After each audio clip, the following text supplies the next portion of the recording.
राधे राधे दोस्तों, भक्ति सागर सोनिका चैनल में आप सबका स्वागत है।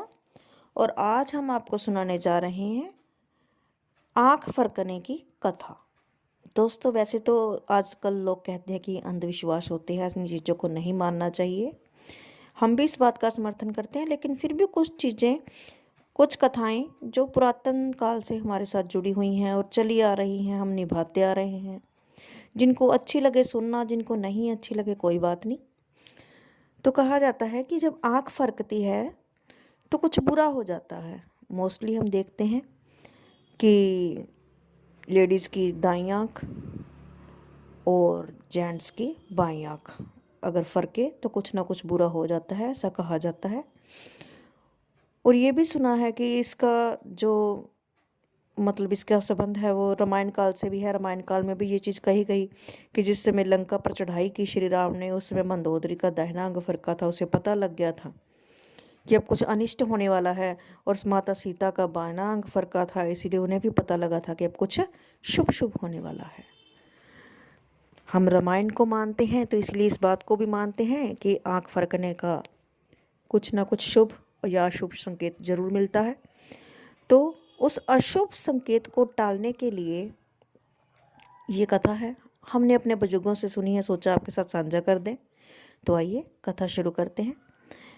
कहते हैं कि जब भी किसी की आँख फरके तो इस कथा को कहने से 3 टाइम वो उसका अनिष्ट होना टल जाता है। तो आइए कथा शुरू करते हैं। एक समय की बात है, एक किसान और एक इच्छाधारी नाग आपस में दोस्त बन गए। किसान अपने खेत में डेली हल चलाया करता था और वह जो नाग था वो उसके खेतों की रखवाली किया करता था। इस तरह से दोनों की दोस्ती हो गई। दोनों अच्छे मित्र बन गए, धर्म भाई बन गए, एक दूसरे का खूब साथ निभाते, बातचीत करते, घंटों एक साथ रहते। एक दिन किसान जो था उसे हल चला रहा था और जो नाग था उसको कहीं जाना था। उसने किसान से कहा कि भाई, रोज मैं तेरे खेतों की रखवाली करता हूँ, आज तुम मेरे घर की रखवाली करना, मेरी नागिन घर पर अकेली है। देखो, बात तो थोड़ी अजीब है, लेकिन जैसे सुनी है वैसे मैं सुना रही हूँ। तो कि तुम भी ध्यान रखना, मैं कहीं जा रहा हूँ। नाग वो चला गया, नाग कहीं। और किसान जो था वो डेली की तरह अपना काम कर रहा था। उसने क्या देखा कि उसकी जो नागिन थी वो किसी और नाग के साथ घूम रही थी। किसान ने देख लिया। अब जब उसने देख लिया तो उसने क्या किया, अपने उसके पास जो हम कही उसका जो औजार होता है उसको मारने के लिए दौड़ा, छड़ी लेके। तो जैसे ही अपने औजार के साथ उसको मारने के लिए दौड़ा तो वो जो नाग था वो तो बच के निकल गया, और वो जो नागिन थी उसकी पूंछ कट गई। घर पर आ गया वापस और बड़ा उदास बैठा है। उधर से नाग भी शाम को वापस आ जाता है, नागिन के पास आके पूछता है कि तुम्हारी पूंछ कैसे कटी।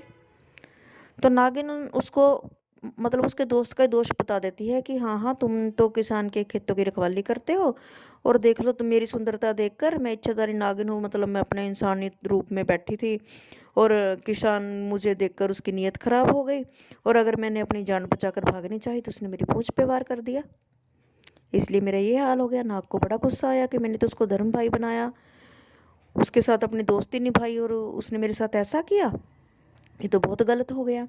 ऐसा सुनते ही उसने सोचा कि मैं तो किसान से अभी बदला लूँगा। नागिन को भी ऐसा था कि अगर मुझसे पहले किसान ने इसको सारी स्टोरी सुना दी तो मुझ पर उल्टा नाग बरसेगा, इससे अच्छा ये है कि इसको मैं पट्टी पढ़ा दूँ।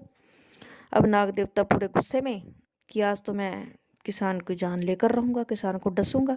इस हिसाब से चले गया। और आगे क्या देखते हैं कि वो जो किसान है वो बड़ा उदास सा बैठा है, और जैसे ही जाने के लिए अपनी चप्पल जूता पहनने लगता है तो नागिन कहती है कि आज तो मेरी आँख फरक रही है, ऐसा लगता है कि कुछ अशुभ होने वाला है और तुम उदास क्यों हो।